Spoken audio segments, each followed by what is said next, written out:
Hola, soy el padre Leandro Bonín y esta es una nueva entrega de las catequesis de Benedicto XVI sobre las grandes personalidades de la Iglesia antigua, los padres de la Iglesia de modo particular. Hoy nos toca conocer un poquitito más a una figura importante en este siglo cuarto, donde ubicamos a la mayoría de los grandes padres de la Iglesia. Esta figura se llama San Cirilo de Jerusalén. Y quizás si sos una persona que suele celebrar la liturgia de las horas, que lees el oficio divino, por ejemplo, a lo largo del oficio de lectura, en tiempo litúrgico, especialmente de Pascua, vas a reconocer que allí has tenido contacto con el magisterio de San Cirilo de Jerusalén. Figuras, como siempre, que tienen como esta mezcla, este mix entre ser grandes teólogos, predicadores, pero también grandes pastores y personas que amaron mucho a Jesucristo, que también tuvieron que sufrir por Cristo. Vamos a comenzar entonces con la lectura y con los breves y sencillos comentarios que trato de añadir. La catequesis la dio Benedicto XVI el 27 de junio de 2007. Nuestra atención se concentra hoy en San Cirilo de Jerusalén. En su vida se entrecruzan dos dimensiones. Por una parte, la solicitud pastoral y por otra, la implicación, a su pesar, en las intensas controversias que afligían entonces a la iglesia. San Cirilo, nacido alrededor del año 315 en Jerusalén o en sus cercanías, recibió una óptima formación literaria que constituyó la base de su cultura eclesiástica, centrada en el estudio de la Biblia. Ordenado presbítero por el obispo Máximo, cuando éste murió o fue depuesto, en el año 348, ordenado obispo por Acacio, influyente metropolita de Cesarea de Palestina, Filo Arriano, convencido de que Cirilo era su aliado. Por eso se sospechó que había obtenido el nombramiento episcopal mediante concesiones al arrianismo. Recordá que estamos justo en el siglo donde se desencadena esta gran herejía atribuida o vinculada a la persona del presbítero Arrio, pero que lamentablemente se esparció por toda la iglesia. San Atanasio, esta figura que conocimos en algunos videos atrás, debió padecer múltiples persecuciones y destierros a causa de su defensa de la fe ortodoxa.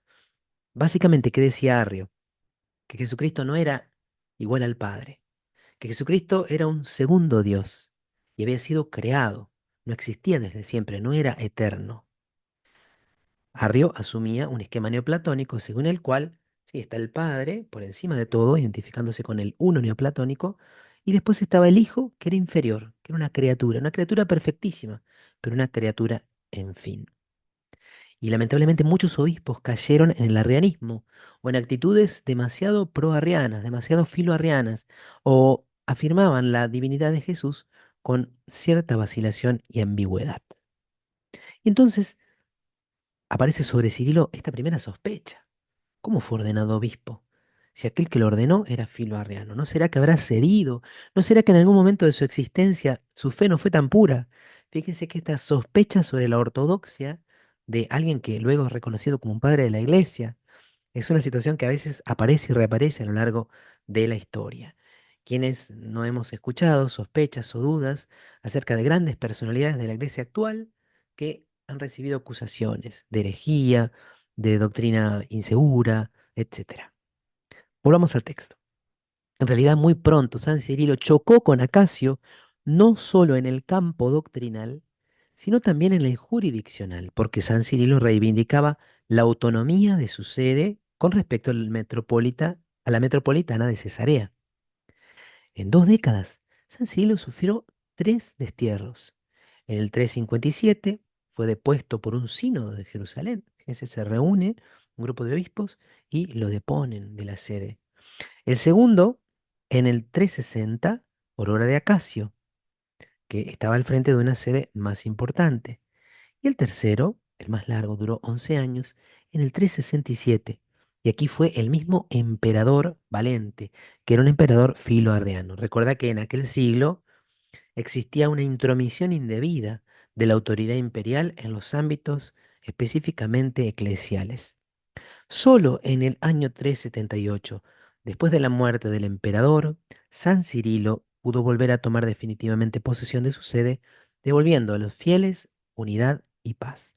A partir de entonces va a haber un emperador que va a promover la ortodoxia y también va a declarar la religión cristiana como la religión del imperio, lo cual trajo sus ventajas, pero también sus desventajas. Eso da para otro tema. Su ortodoxia, continúa Benedicto, puesta en duda por algunas fuentes de aquel tiempo, la atestiguan otras fuentes igualmente históricas. La más autorizada es la carta sinodal del año 382, después del Segundo Concilio Ecuménico de Constantinopla, en el que San Cirilo había participado con un papel cualificado. Recordad que tenemos en este siglo cuarto dos grandes concilios: Concilio de Nicea en el año 325, Concilio de Constantinopla en el año 381.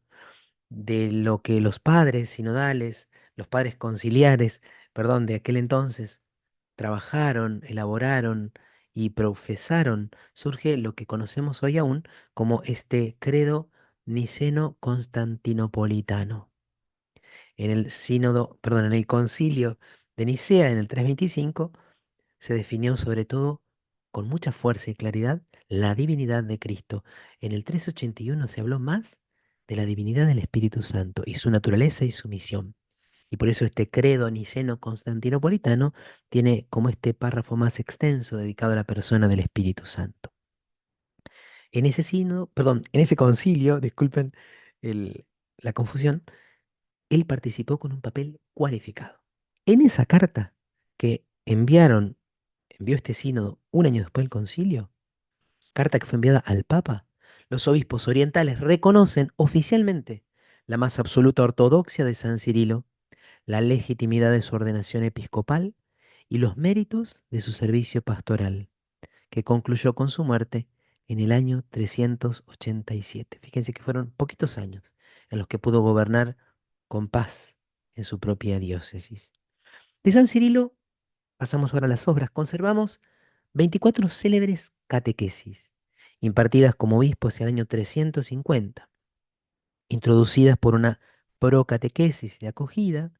Las primeras 18 están dirigidas a los catecúmenos o iluminandos, fotosómenoi.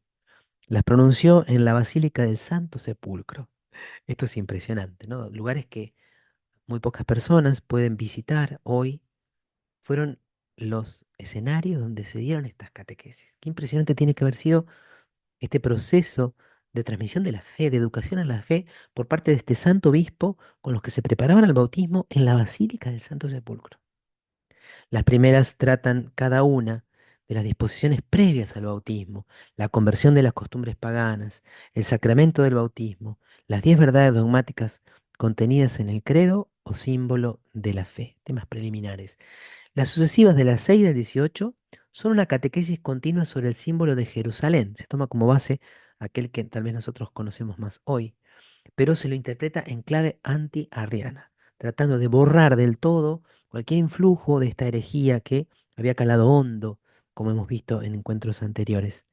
Y de las últimas 5 catequesis, que son las más conocidas, por lo menos para mí y las que estudiamos en el seminario, llamadas mistagógicas, las dos primeras desarrollan un comentario a los ritos del bautismo, y las tres últimas versan sobre la confirmación, sobre el cuerpo y la sangre de Cristo y sobre la liturgia eucarística.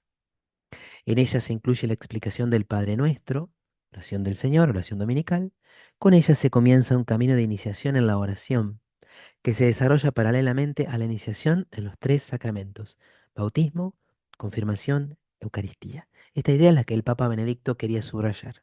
Por un lado está el dogma, el conocimiento de la fe; por otro lado está la vida, la moral, el cambio de conducta, pero lo que permite que confluyan esas dos dimensiones del dogma, la doctrina y la moral es la liturgia. Por eso estas catequesis mistagógicas hacen como de puente y de síntesis.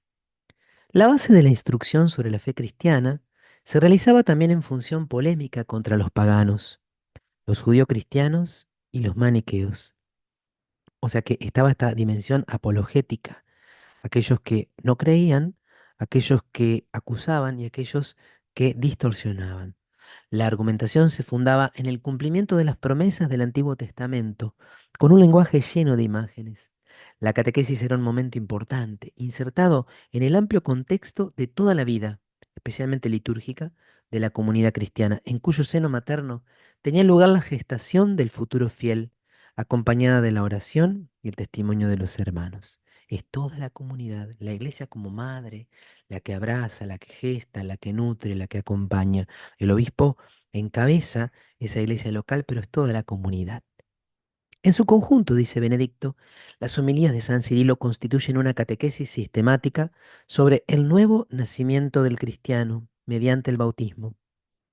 Dice San Cirilo al catecúmeno: has caído dentro de las redes de la iglesia, por tanto déjate captar vivo, no huyas, porque es Jesús quien te pesca con su anzuelo, no para darte la muerte, sino la resurrección después de la muerte.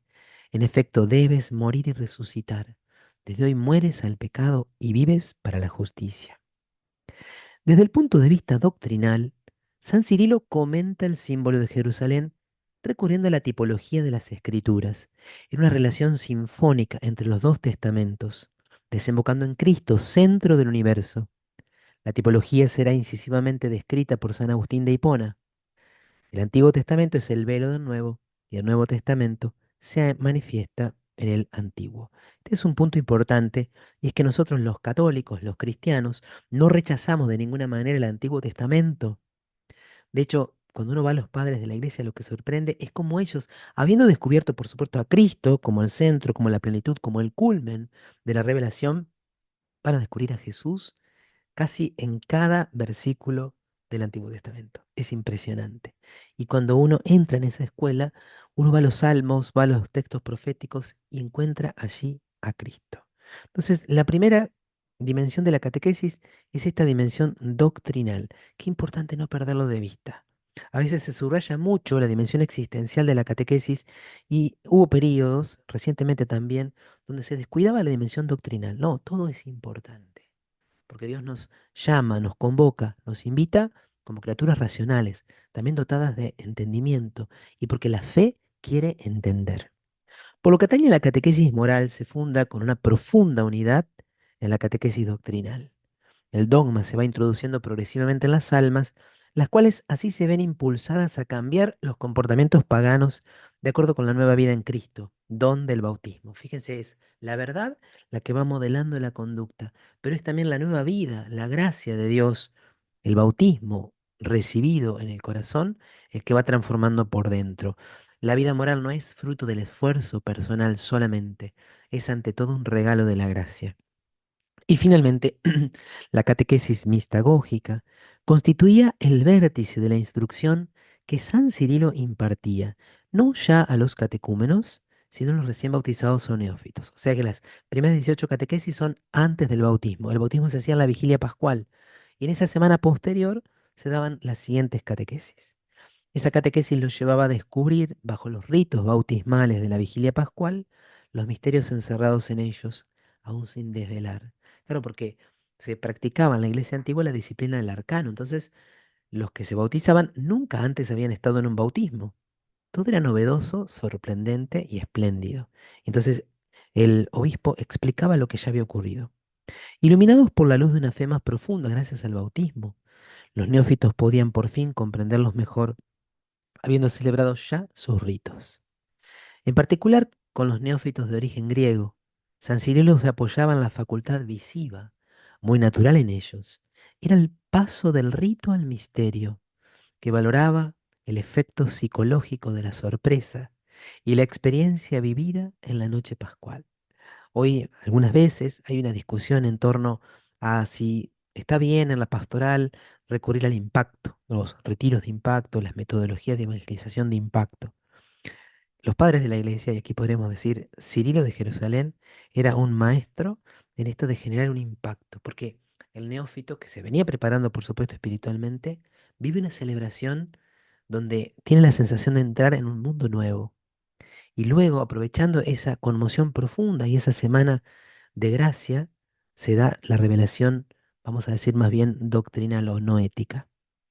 Y entonces vamos a leer este largo pasaje donde se habla de este significado, este simbolismo de la triple inmersión. Dice Cirilo: 3 veces habéis sido sumergidos en el agua y otras tantas habéis emergido, para simbolizar los 3 días de la sepultura de Cristo, es decir, imitando con este rito a nuestro Salvador, que pasó 3 días y 3 noches en el seno de la tierra.